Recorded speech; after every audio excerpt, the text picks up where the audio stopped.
육신에 속하여 극에 달한 자들은 남녀간 서로가 서로를 정욕의 미로 본다. 소돔의 남자들이 롯의 집에 들어온 천사들을 보고 흥분하듯이 육체의 감각적이고 신경적인 것은 세상의 것과 맞는다. 세상에 아름다움이 있고 안목에 즐거움이 있으나 그것은 하늘의 영적인 것들의 그림자요 비유일 뿐이다. 그러므로 신령한 사람은 이 세상에서 무엇을 보든지 그 아름다움에 눈이 멈추지 않는다. 잠시 유혹은 될지라도 그 눈은 하늘의 것을 알므로 하늘에 있는 것들의 모형과 그 그림자를 깨닫고 세상의 것에 마음을 주지 않는다. 사람들은 이 땅에서 넓은 거울을 얻으면 그로 인해 자신이 큰 부자가 되고 또 권세를 얻었다 하여 그 영광을 취한 것을 행복하게 여겨 자랑하려 한다. 그러나 신령한 자에게는 나라와 권세와 영광이 하나님께만 영원히 있다는 고백이 나올 것이다. 영적인 자는 먹고 마시는 것보다 하나님이 주신 진리와 그 은혜에 더욱더 심취된다.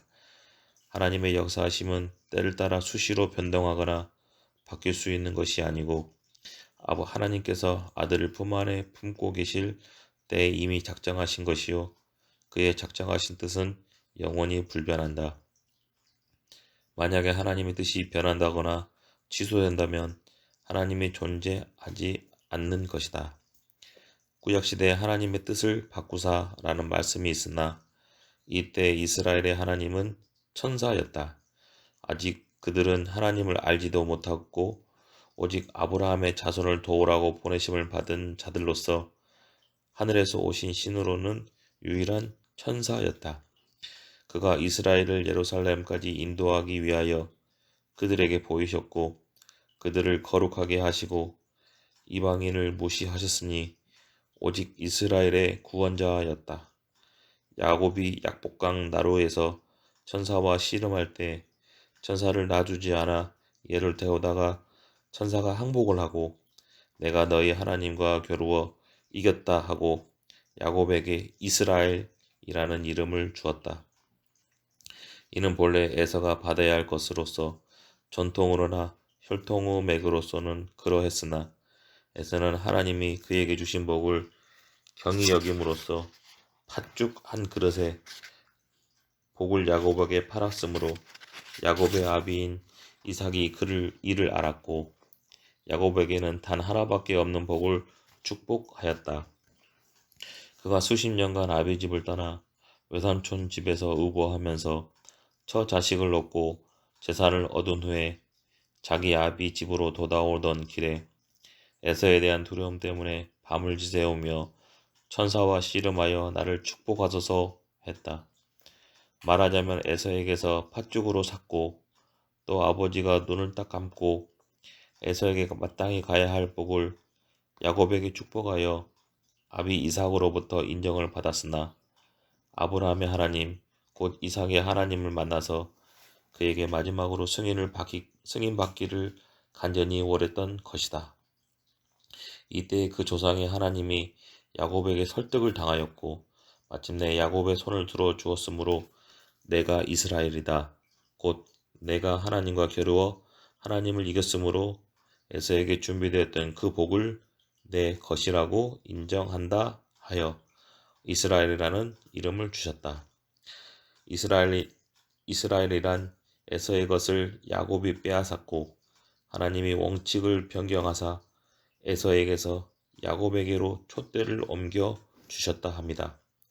야곱의 자손은 그들의 어떤 방법으로도 하나님의 백성이 될 수가 없었으나 이로써 야곱의 자손이 하나님의 백성이 되었고 야곱의 자손들은 아브라함과 이삭과 야곱으로 이어지는 물꼬를 얻은 백성이 된 것이다. 이 같은 복은 인간의 발달이나 수고로서 된 것이 아니고 하나님께서 운명을 그리로 바꾸어 주신 것이다. 이 같은 일은 그들의 하나님이 천사였기 때문에 가능했다. 그러나 아버지 하나님이셨더라면 불가능한 것은 끝내 영원히 불가능한 것이니 하나님의 뜻은 영원 불변하시며 그 뜻을 반드시 이루시기에 자기의 피를 보시더라도 그 일을 취소하지 않으시고 아들을 세상에 내보내어 하늘의 천사들이 보고 만인이 보는 중에 하나님의 뜻은 변개될 수 없음을 나타내셨으니 하나님의 아들이 십자가에서 죽으십니다. 예수께서 이 같은 뜻을 말씀하셨을 때 베드로가 가라여 주여 그리하지 마옵소서라고 하였다가 사단아 내 뒤로 물러가라 라고 꾸중을 들은 바 있다. 내가 하나님의 일을 생각같이 아니하고 도리어 사람의 일을 생각하는도다 하셨으니 사람의 일이란 변개도 되고 시곤도 하나 하나님은 여전히 변덕치 아니하시느니라. 하늘에 있는 영들이나 땅에 있는 영들은 모든 피조물이 변할 수 있기 때문에 그것들을 다스리는 심판이 있고 심판을 받은 영은 음부에서 영원히 나오지 못하고 유황 불 속에서 괴로움을 받게 하신 것이다.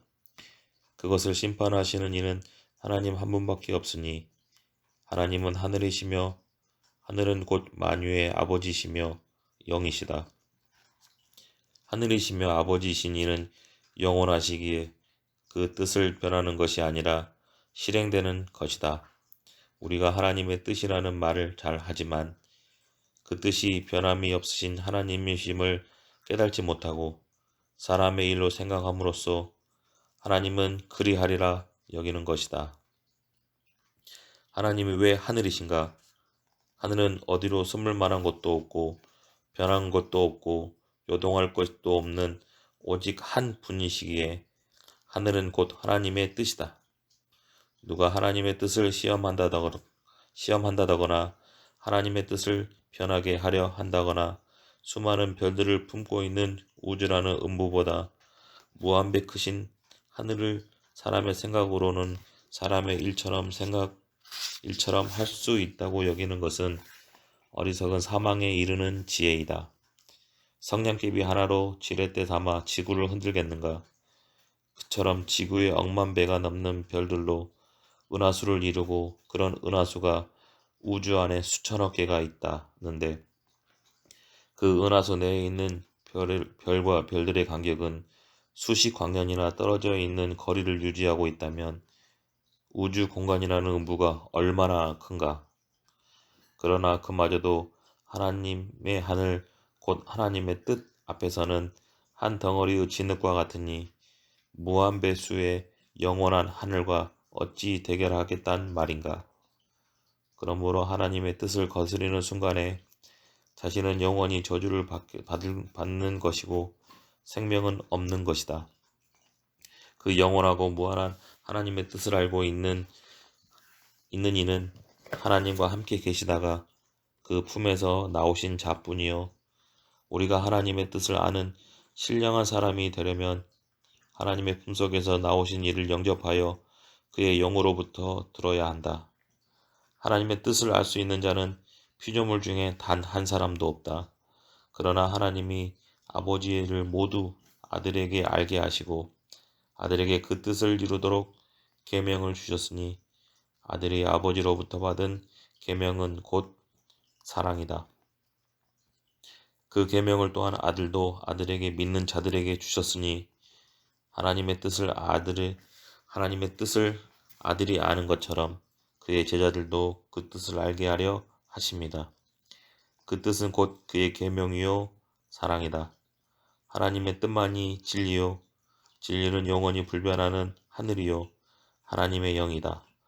그러므로 하나님을 뵈려면 진리를 알아야만 하고 진리를 아는 자가 비로소 하나님께 참 예배를 드릴 수가 있다. 사람이 하나님의 뜻을 거절하고 숨을 수가 있는가? 하늘을 피하여 어디로 갈 수 있단 말인가? 만약에 하나님의 뜻을 피하려 한다면 그는 이미 심판을 받을 것이요 지옥 불만이 그를 기다리고 있게 된다. 흔히 영적 생활을 자기 이성을 잃어버리고 정신이 없는 사람이 무아지경을 헤매는 일 같은 것으로 오해하나 아니다. 더 맑고 깨끗한 정신으로 그리스도의 정신을 받아 성령의 도와주심으로 하나님을 알고 그 하나님을 공경하는 일이다. 그러므로 모르겠으면 예수 그리스도께서 하신 일과 또 하시는 일을 돌아보고 듣고 믿으라 하셨다. 하나님으로부터 받은 능력이란 자기가 자기 보따리에 따로 챙겨가지고 다니는 물건이 아니다. 하나님의 하늘은 요지부동하시고 하나님께 속한 자들은 그 하나님과만 동행한다. 별도로 독립자산을 챙겨가지고 자기 것으로 삼는 것이 아니라 하나님께 속하여 하나님의 일을 하나님과 함께하는 것이다. 예수는 하나님의 아들이시며 그가 영생을 주시려고 예수 이름으로 오셔서 우리의 허물로 죽은 영을 대신하여 십자가에서 죽으심으로써 하나님의 뜻은 변함이 없으신 것을 드러내셨다. 그 일을 믿고 침례를 받은 자는 물 위로 올라옴과 동시에 하나님께 속한 것이니 하나님의 성령을 받을 것이요 자신이 예수의 것이라는 신분을 성령으로 보증받는다. 이러한 사실을 아는 것이 영적인 사람이요 그가 곧 능력자다. 하늘은 전능하다. 그 하늘에 속하여 하늘의 능력을 가지는 것이 하늘의 능력을 가지는 것이다. 성령께 믿음받도 못한 인간이 그것으로서 하나님을 대적하겠는가? 하나님의 뜻을 거스르겠는가? 짐짓죄를 짓고서 하나님을 떠나겠는가? 하늘을 무엇으로 가리겠는가? 하나님의 뜻을 몰랐다고 변명하겠는가? 우리의 신령한 사람이 되어 하나님의 뜻을 따라야 한다. 그래야만 영적인 사람이요 영갑을 공급받으면서 계속 하나님의 뜻과 같이 능력을 가지는 것이다. 모두가 관념적이고 신념이고 사람의 일을 생각하여 판단하는 어리석은 사단의 후예들이 되어 망하고 있으니 안타깝다. 우리가 능력을 가지고 신유의 이적을 행하는 것은 하나님의 뜻을 행하는 것이요 우리가 성령의 도움을 받아 일하는 것은 하나님의 뜻을 행하는 일이다. 비록 예수의 모친이었다 하더라도 하나님의 뜻대로 하지 않으면 과연 누가 모친이 되겠으며 누가 그의 형제가 되겠는가? 그러나 그의 뜻을 행하는 자는 그의 친구요 형제요 자매라 하셨다. 영적인 사람은 하나님의 말씀을 들을 줄 알며 그것을 따라야 한다는 것을 너무나도 잘 알고 있다. 그러나 하나님께 속하지 않고 흑암에 속한 사람은 진리를 믿지 못하고 거짓 것이 더욱 잘 믿어져서 신령한 말씀을 귀에 담지 못한다. 또한 자기의 입으로 자기를 나타내라니 자기의 말은 이기적이요 남의 말은 일단 의심하는 불신에 차 있다. 그러므로 하나님께서도 진리를 쫓지 않고 불의와 함께 거짓을 쫓는 자들에게 유혹을 역사하사 거짓 것을 더 잘 믿게 하여 마침내 심판을 받게 하려 하신다. 영적인 사람은 한순간도 자신이 예수와 하나라는 것을 잊지 않는다. 자신이 하늘의 법으로 곧 하나님의 뜻으로 침례를 받음으로써 예수와 하나 된 신부님을 즉 자신이 결혼하여 예수의 아내가 되었음을 잊지 않는다. 그것을 잊는 순간 그는 이미 타락한 사람이요 육에 속한 자가 된다. 하나님께 속한 자는 하나님이 그 뜻대로 자기를 사용하시도록 자기를 드리고 그리하여 하나님은 자기 일을 하신다. 주님은 우리에게 하나님의 뜻이 하늘에서 이루어진 같이 땅에서도 이루어지이다라고 기도하게 하셨다. 8장 마치겠습니다.